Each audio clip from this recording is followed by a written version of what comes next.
Chemical reactions and equations. मैंने कई बार board पे केमिकल रिएक्शंस लिखी हैं, उनको बैलेंस भी किया हो सकता है, और ये भी बताया है आपको कि केमिकल चेंज और फिजिकल चेंज में डिफरेंस क्या है। जब कोई केमिकल रिएक्शन हो रही हो, केमिकल बॉन्डिंग हो रही हो, तो वो फिजिकल चेंज से अलग है।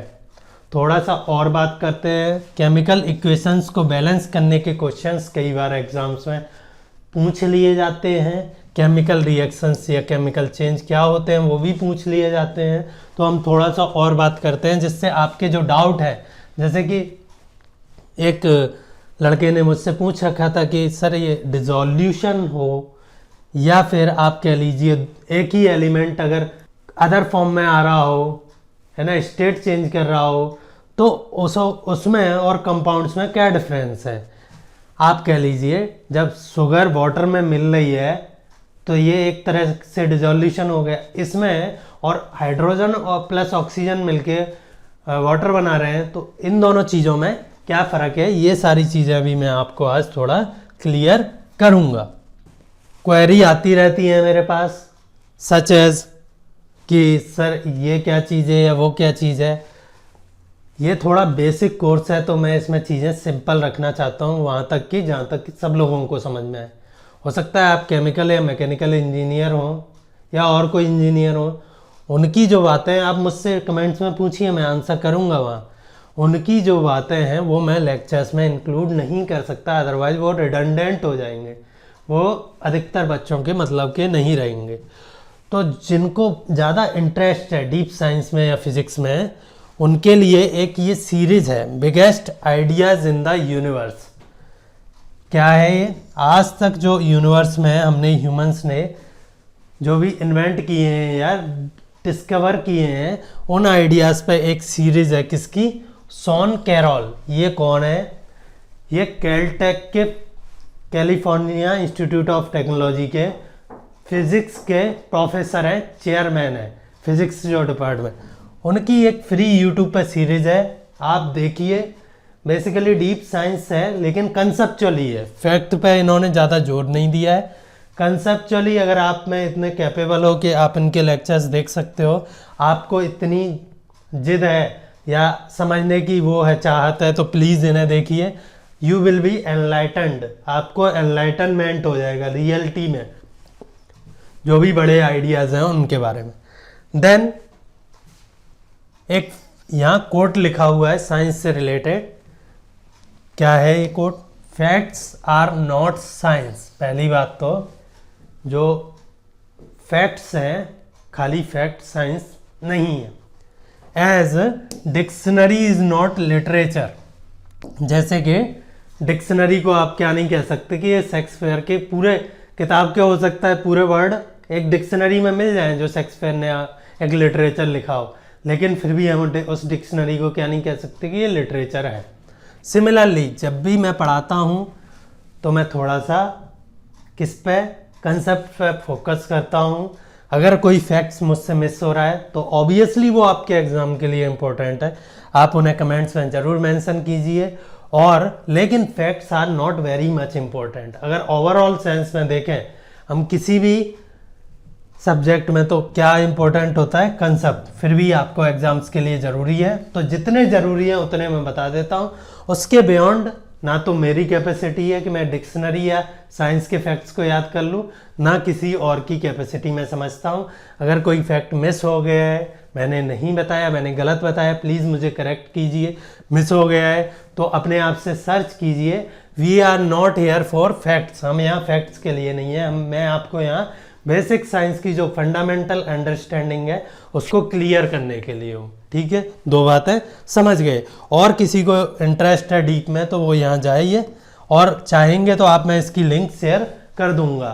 48 वीडियोज़ हैं, 24 on ideas and 24 on questions and answers. तो आप देखिए, मज़ा आ जाएगा। चलो अब केमिकल रिएक्शंस की बात करते हैं। केमिकल रिएक्शंस क्या होती है, ये बहुत बड़ा मुद्दा हो गया है, क्योंकि अब हमने क्या पढ़ लिया है, केमिकल रिएक्शंस क्या होती हैं। पहले ये देखते हैं, है ना। कब हम बोलेंगे कि कंपाउंड बन रहा है और कब हम बोलेंगे कि मिक्सचर बन रहा है।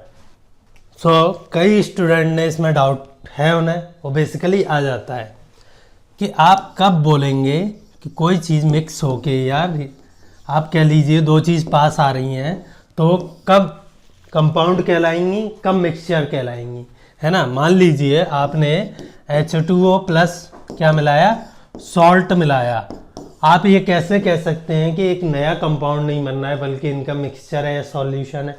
ये दो चीज़ों से डिसाइड होता है, ठीक है। जो डाउट है, जो मुझे लगता है कि यहाँ सारी क्लास को प्रॉफिट करेंगे, उन्हें मैं यहीं एंटरटेन कर रहा हूँ। तो इसमें क्या डिफरेंस है, एक तो हो गया H2O प्लस सॉल्ट मिला के हम कैसे कह रहे हैं कि सॉल्यूशन बना रहा है, ना कि एक नया कंपाउंड बना रहा है। ये ऐसे कह सकते हैं हम इसकी प्रॉपर्टीज से। पहला तो क्या है, आप सॉल्ट 1 ग्राम डालो या 10 ग्राम डालो, ठीक है, वो सॉल्यूशन ही बनने वाला है, उसमें कोई रिएक्शन नहीं हो रही है, दोनों टाइम ही वो सॉल्ट क्या है, डिजॉल्व हो जाएगा, दोनों टाइम ही डिजॉल्व हो जाएगा। लेकिन जब केमिकल रिएक्शन होती है तो उसमें फिक्स्ड प्रोपोर्शन रहता है। प्रोपोर्शन क्या रहता है, दीपांशु प्लीज़ आप ध्यान से सुनिए, आप ही को ये डाउट था, पिछले वीडियो में मैंने इसलिए क्लियर नहीं कर पाया क्योंकि जब आपका कमेंट आया था तब तक वीडियो बन गया था। तो ये डिजॉल्व हुआ है क्योंकि आप और भी सॉल्ट ऐड करेंगे या कम भी करेंगे तब भी वो क्या है, उसे एब्जॉर्ब कर रहा है वाटर सॉल्ट को। सेकेंड है, जब NaCl वाटर में जा रहा है, NaCl प्लस H2O है, तो इसकी प्रॉपर्टीज, जो फिजिकल प्रॉपर्टीज है सॉल्यूशन की, जो भी कम चीज़ बन रही है इसकी चेंज नहीं हो रही है, चेंज इन प्रॉपर्टी नहीं हो रहा है। आपको सॉल्ट का भी टेस्ट आएगा, आपको पानी का भी पता चलेगा। जैसे सॉल्ट का टेस्ट आता है, खाली सॉल्ट को अपनी जीभ पे रखिए और खाली पानी पीजिए, उन दोनों का एक मिक्सचर सा टेस्ट आपको आएगा, दोनों का टेस्ट तब भी आएगा। थर्डली NaCl प्लस H2O है तो ये कोई नया कंपाउंड नहीं बना रहा है। अगर हम केमिकली, अगर हम रिसर्च में चले जाएं, अगर हम उसकी एटम्स या मॉलिक्यूल्स को देखने लगे उसमें क्या प्रेजेंट है, तो ये कोई नया कंपाउंड नहीं बना रहा है जिसे कि हमें केमिकल रिएक्शन से सेपरेट करना पड़े। फॉर एग्जांपल इस सॉल्यूशन को आप क्या कर दीजिए, एवेपोरेट कर दीजिए, तो इसमें सिर्फ क्या रह जाएगा, बताइए मुझे, NaCl। अगर आप फिजिकल रिएक्शन से चीज़ों को सेपरेट कर पा रहे हैं तो इसका मतलब उन्होंने केमिकल रिएक्शन नहीं की है। समझ गए आप। अब आप सोच रहे होंगे कि एलिमेंट्स मिक्स हो रहे हैं तो उन्हें हम मिक्सचर क्यों नहीं बोल रहे हैं। मान लीजिए एक मॉलिक्यूल है H2 का, दूसरा भी H2 का है और ये पड़े हुए हैं बहुत सारे H2 के मॉलिक्यूल हैं, मिलियंस ऑफ, है ना, मिलियंस में। तो आप सोच रहे होंगे इन्हें हम कंपाउंड या मिक्सचर क्यों नहीं बोल रहे हैं। भाई मिक्सचर की बेसिक डेफिनेशन क्या है, मिक्सचर कब बोलोगे आप, जब टू और मोर डिफरेंट सब्सटेंस, क्या कैसे सब्सटेंस, डिफरेंट सब्सटेंस, टू और मोर डिफरेंट होने चाहिए वो, है ना। आयरन Fe का अगर कोई ब्लॉक रखा हुआ है, आयरन का एक ब्लॉक रखा हुआ है, तो आप उसे उठा के कंपाउंड या मिक्सचर नहीं बोल दोगे, चाहे उनमें बॉन्डिंग हो रही हो इन मॉलिक्यूल में, चाहे नहीं हो रही हो। वो एक ही तरह के मॉलिक्यूल हैं या वो एक ही तरह का एलिमेंट है या एक ही तरह का कंपाउंड है। For example H2SO4 concentrated H2SO4 है, सल्फ्यूरिक एसिड है ना, कंसंट्रेटेड सल्फ्यूरिक एसिड है जिसमें वाटर ना के बराबर है ही नहीं। मान लीजिए 99.99 जहाँ तक भी आप जा सकते हैं उतना कंसंट्रेटेड है ये परसेंट। तो आप कह रहे होंगे कि इसमें H2SO4 जरूरी तो नहीं है बॉन्ड बनाए आपस में, तो फिर हम इसे कंपाउंड क्यों कह रहे हैं। भाई क्योंकि इसमें सिर्फ H2SO4 ही है, ऐसे मिक्सचर तब बोलेंगे ना जब इसमें कोई और कंपोनेंट हो। इसी में आप वाटर मिला दीजिए, इसी चीज़ को हम क्या बोल देंगे, मिक्सचर बोल देंगे। कोई डाउट नहीं ना। अब देखते हैं, एक और रह जाता है यहाँ बच्चों का कि अगर H2O है वो फॉर्म चेंज कर रहा है, वो किससे, आइस से क्या हो गया है, लिक्विड हो गया है, वाटर हो गया है, लिक्विड वाटर, आइस से लिक्विड वाटर हो गया है, तो हाउ वुड यू नो कि ये जो कंपाउंड है H2O है ये केमिकल रिएक्शन के थ्रू चेंज नहीं हुआ है बल्कि फिजिकल रिएक्शन है। इसके लिए आपको कुछ चीज़ें, इसीलिए तो हम केमिस्ट्री पढ़ते हैं, यही तो डिफरेंस है आप में और लेमैन में। वो हो सकता है इसे केमिकल चेंज समझ ले या परमानेंट चेंज समझ ले, लेकिन आपको पता है ना कि बेसिकली थोड़ा सा स्टडी के बाद आपको पता चल जाएगा कि ये H2O का H2O ही रहता है, इसमें कोई केमिकल चेंज नहीं हुआ है। इसके जो कंपोनेंट्स हैं चेंज नहीं हुए हैं मॉलिक्यूल के, जो इसमें ऑलरेडी प्रेजेंट थे। तो इसीलिए तो आप केमिस्ट्री पढ़ रहे हो ना। केमिकल चेंज, थोड़ा सा एग्जांपल लिख देता हूँ फॉर एग्जांपल, सारी चीज़ों को डिफ्रेंशिएट करने के लिए। ट्वाइस H2 प्लस O2, ये मैंने थोड़ी बैलेंस्ड इक्वेशन लिखी है। आज हम इक्वेशंस को बैलेंस करना सीखेंगे कि इक्वेशंस के बैलेंस क्या होते हैं, और वो एग्जाम्स में पूछ लिया जाते हैं। आपको सिंपल इक्वेशन दे देगा, बोलेगा यहाँ क्या नंबर आएगा, इसके कितने मॉलिक्यूल लगेंगे, उसके कितने लगेंगे। तो आपको क्या मिल गया है यहाँ, ट्वाइस H2O। अभी बात करते हैं 2 को भूल जाओ जो मैंने यहाँ लगा रखा है, इनको मैं अभी केमिकल इक्वेशन बैलेंस करना सिखाऊंगा, आप तब देखिएगा। ये तो हो गया chemical change. Hydrogen plus oxygen gas मिलके क्या बना ली, वाटर। H2O ही अगर फेस चेंज कर ले, आइस से लिक्विड में फेस चेंज कर ले, तो आपको पता है ना भाई, इसीलिए तो केमिस्ट्री पढ़ी है आपने थोड़ी सी। लिक्विड, ठीक है, आपको देखने से हो सकता है आइस और वाटर कंप्लीटली डिफरेंट लगे, लेकिन आप इसीलिए तो पढ़ाई कर रहे हैं कि कंप्लीटली डिफरेंट नहीं है। तो ये फिजिकल चेंज हो गया। देन अगेन मिक्सचर देख लेते हैं, एक H2O प्लस एल्कोहल या फिर सॉल्ट ले लीजिए, ठीक है। तो आप इसमें एल्कोहल और वाटर दोनों का टेस्ट आएगा। जो लोग पीते हैं वो इसे अच्छी तरह आजमा के रखे हैं। डिपेंडिंग ऑन कंसंट्रेशन, पहली बात तो किसी भी प्रोपोर्शन में मिला लीजिए, ये मिल जाएंगे, जो कि कंपाउंड्स में नहीं होता है। कंपाउंड्स में फिक्स प्रोपोर्शन होता है। सेकेंड, डिपेंडिंग ऑन किसका कितना कंसंट्रेशन है, आपको टेस्ट आता रहेगा। कंपाउंड्स का टेस्ट कंसंट्रेशन पर डिपेंड नहीं करता है। कंपाउंड्स अगर प्योर है, प्योर कंपाउंड है, तो उसका टेस्ट आप अमेरिका में टेस्ट करो या इंडिया में टेस्ट करो, एक ही आएगा, ठीक है। तो ये जो भी है मिक्सचर आ जाएगा आपका, और इसे हम फिजिकल मेथड से सेपरेट कर सकते हैं, जो कि मैंने लास्ट क्लास में डिस्कस किए हैं। H2O प्लस एल्कोहल, ये मिक्सचर आ जाएगा, ठीक है। और इसे हम सेपरेट भी कर सकते हैं, और इसमें दोनों की प्रॉपर्टीज़ बनी ही रहती हैं, एल्कोहल की भी और वाटर की भी। हो गया ये। तो हमें केमिकल चेंज, फिजिकल चेंज में चीज़ें समझ में आ गई। बेसिकली लोग ये कंफ्यूज रहते हैं कि क्या हम किसी चीज़ को देख के ये बता सकते हैं कि फिजिकल चेंज हो रहा है या केमिकल चेंज। तो आंसर है बिल्कुल नहीं बता सकते हैं। कुछ एक चीज़ को छोड़ के हम जनरली ये नहीं बता सकते देख के कि वो फिजिकल चेंज है या केमिकल चेंज है। उसके लिए हमें क्या करना पड़ता है, पढ़ाई। अगर देख के ही बता देते ना आप लोग, तो आपको ये जो फिजिकल चेंज है एग्जाम्स में पूछे जाते हैं, ये तो सबको पता है कि फिर चीज़ें दिखती कैसी हैं, सबने देखी हैं, सब लोग सही आंसर करके आते हैं, आपको पढ़ने की ज़रूरत नहीं पड़ती, ठीक है। तो हमें किसी किसी बेसिक चीज़ों की केमिकल प्रॉपर्टीज़ पता होनी चाहिए। वाटर हो गया, आयरन हो गया, आयरन की रस्टिंग वगैरह इसीलिए पढ़ाई जाती है कि आपको पता चले, ठीक है। थोड़ा सा केमिकल इक्वेशंस पे आ जाते हैं। आपने देख लिया केमिकल इक्वेशंस कब होती हैं, जब केमिकल चेंज हो रहा हो। तो इक्वेशंस को बैलेंस करने के लिए एग्जाम्स में पूछ लिया जाता है, बैलेंसिंग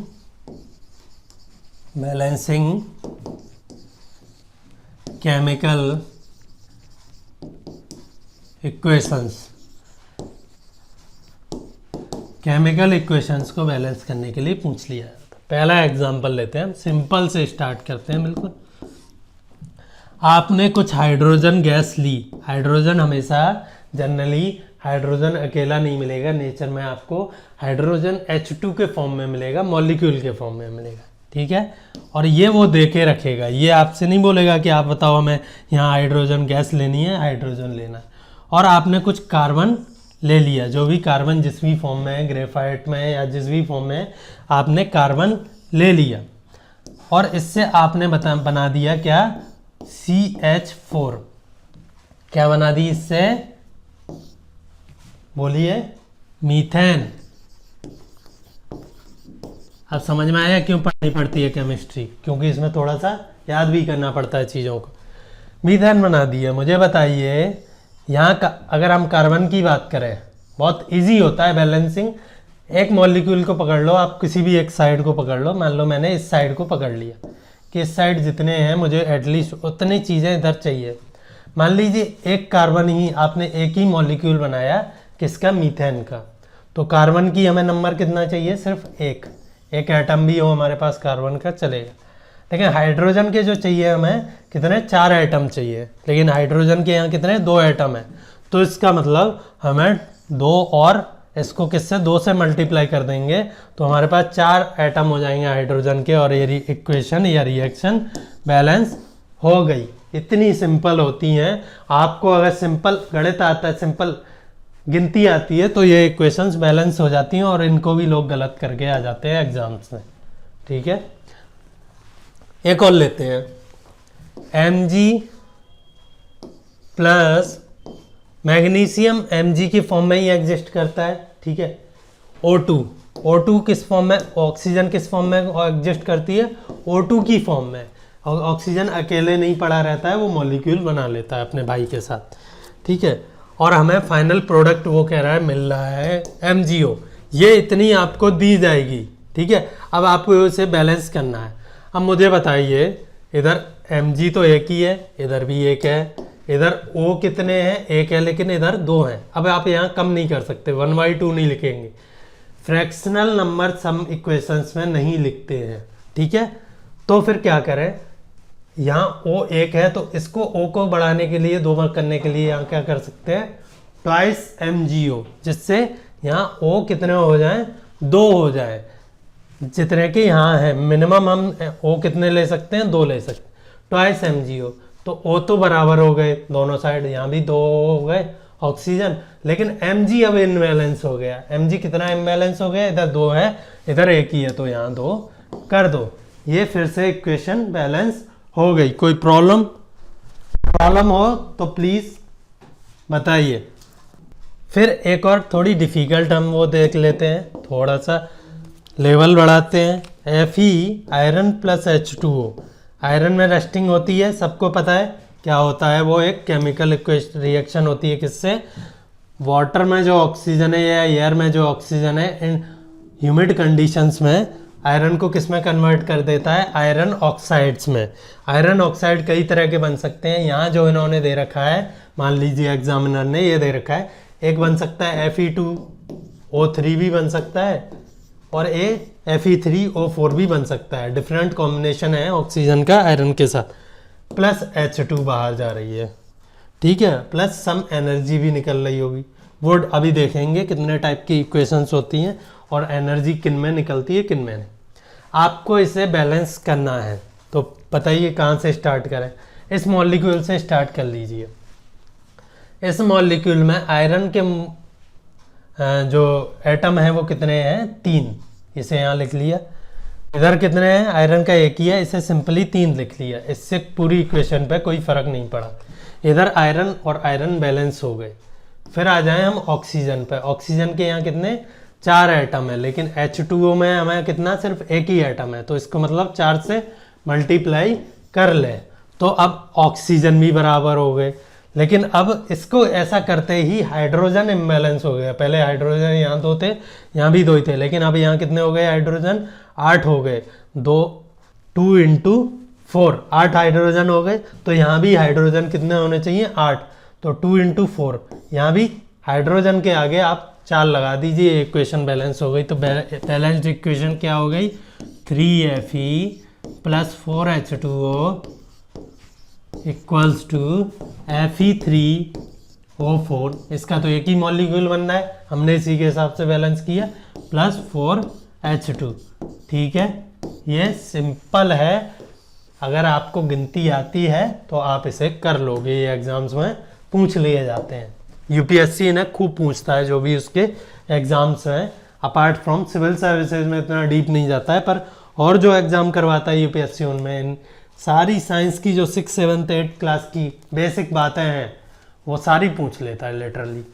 थोड़ा सा केमिकल रिएक्शंस के टाइप्स की बात कर लेते हैं। Types of chemical reactions. Chemical reactions के टाइप की बात कर लेते हैं। अगर हम एनर्जी के हिसाब से बात करें कि एनर्जी हमें देनी पड़ रही है, हीट या एनर्जी जो भी है देनी पड़ रही है या मिल रही है, हमें रिलीज हो रही है इक्वेशन में, रिएक्शन में, जैसे कि आप कह लीजिए किसका, बर्निंग का, आयरन के साथ आपकी ऑक्सीजन के साथ आप किसी भी चीज़ को, लगभग जनरली किसी भी चीज़ को बर्न करते हैं तो एनर्जी रिलीज होती है, जैसे वुड को बर्न कर रहे हैं, है ना। तो एनर्जी हीट रिलीज हो रही है, रिलीज हो सकती है या फिर एब्जॉर्ब हो सकती है, इस बेसिस पे करते हैं, इनके डिफरेंट नाम हैं। तो आप समझ लीजिए हमने कोई कार्बोहाइड्रेट लिया, मान लीजिए मीथेन ले लिया, है ना, किसी अमाउंट में, प्लस O2 ले लिया और हमें फाइनली क्या मिला, CO2 प्लस H2O। प्लीज़ ये आपका होमवर्क है कि इस इक्वेशन को बैलेंस करें, प्लस कुछ एनर्जी मिलेगी। वुड भी कार्बोहाइड्रेट ही है एक, उसमें भी एनर्जी। ऐसी रिएक्शंस जिनमें कि एनर्जी रिलीज हो रही है उन्हें क्या बोल देते हैं हम, एक्सोथर्मिक, बाहर निकल रही है, एक्सो मतलब आउट, थर्मिक, ऐसी रिएक्शन जिसमें थर्मल या हीट रिलीज हो रही हो। लेकिन कुछ रिएक्शंस ऐसी भी तो हो सकती हैं जिसमें कि हीट आपको देनी पड़ रही है। फॉर एग्जांपल अगर आप जिंक लेंगे और उससे एयर की प्रेजेंस में हीट करेंगे, हीट देंगे, तो इसका ऑक्सीडेशन हो जाएगा, यानी कि ये जल जाएगा बेसिकली। जैसे वुड जल रही थी, वुड तो जलने पे हीट रिलीज कर रही थी, ये जलने पे हमें, जलाने के लिए हमें इसे हीट देनी पड़ती है रिएक्शन करवाने के लिए। ये क्या बन जाएगा, ZnO2। Once again balance this equation, जो भी इक्वेशन है इसको बैलेंस करो और उसके नंबर्स लिखो सामने, ठीक है। तो ऐसी इक्वेशन जिनमें हमें क्या है, हीट देनी पड़ रही है, उन्हें हम क्या बोल देते हैं, एंडोथर्मिक। क्या बोल देते हैं उन्हें, एंडोथर्मिक। एंडो मतलब अंदर जा रही है, एंड थर्मिक मतलब हीट हो गई। एक तो ये क्लासिफिकेशन हो गया इक्वेशंस का, और दूसरा है कॉम्बिनेशन एंड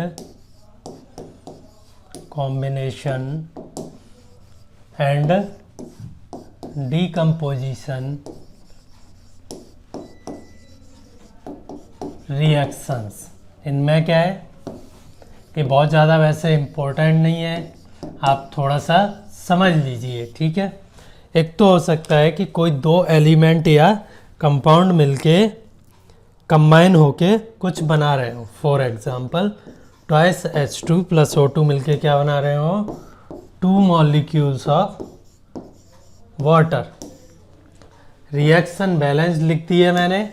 अगर आपको सिंपल लिख सकते हैं इस रिएक्शन को विदाउट बैलेंसिंग, ऐसे H2 plus O2 is equal to H2O, तो ये आपको बैलेंस करोगे तो ये मिल जाएगी। आप करके देखिए, इसमें क्या है, दो कंपाउंड या एलिमेंट कंबाइन हो रहे हैं और एक सिंगल प्रोडक्ट बना रहे हैं। एक होता है डिकम्पोजिशन, इसका जस्ट अपोजिट। मान लीजिए ये है फेरस सल्फाइड, है ना, FeSO4 है, ये डिकम्पोज, हीट, आप इसे हीट करिए, डिकम्पोज होके क्या बना रहा है, ferrous oxides Fe2O3 plus SO2 sulphur oxide plus some SO3, depending on आपने कितना क्या लिया है उसके हिसाब से ये बना रहा है। इस रिएक्शन को थोड़ा बैलेंस कीजिए तो आपको काफ़ी कुछ सीखने को मिलेगा, क्योंकि इसमें जो प्रोडक्ट्स हैं वो मोर देन 2 है तो थोड़ा डिफ़िकल्ट होगा। तो आप इस साइड से शुरू कर सकते हैं, स्टार्ट कर सकते हैं जिस साइड एक ही प्रोडक्ट है, या फिर प्रोडक्ट साइड से कर सकते हैं जो कि हमें मिल रहा है, ठीक है। ये तो हो गया एक तरह से क्लासिफिकेशन, दो तरह से हो गया basically, endothermic, exothermic, decomposition and combination reaction. इसके अलावा और भी रिएक्शंस को हम, ये जनरल तरीके हैं, इनको आपको याद नहीं रखना है। NaOH प्लस HCl, जिसमें क्या है, एक कंपाउंड दूसरे को रिप्लेस कर दे तो ये NaCl बन जाएगा, सॉल्ट जो हम खाते हैं, प्लस H2O। इन्हें क्या बोल देते हैं हम, डिस्प्लेसमेंट रिएक्शंस। ऐसी बहुत सारी होती रहती हैं। देन फाइनली है आज का हमारा oxidation reactions, oxidation and reduction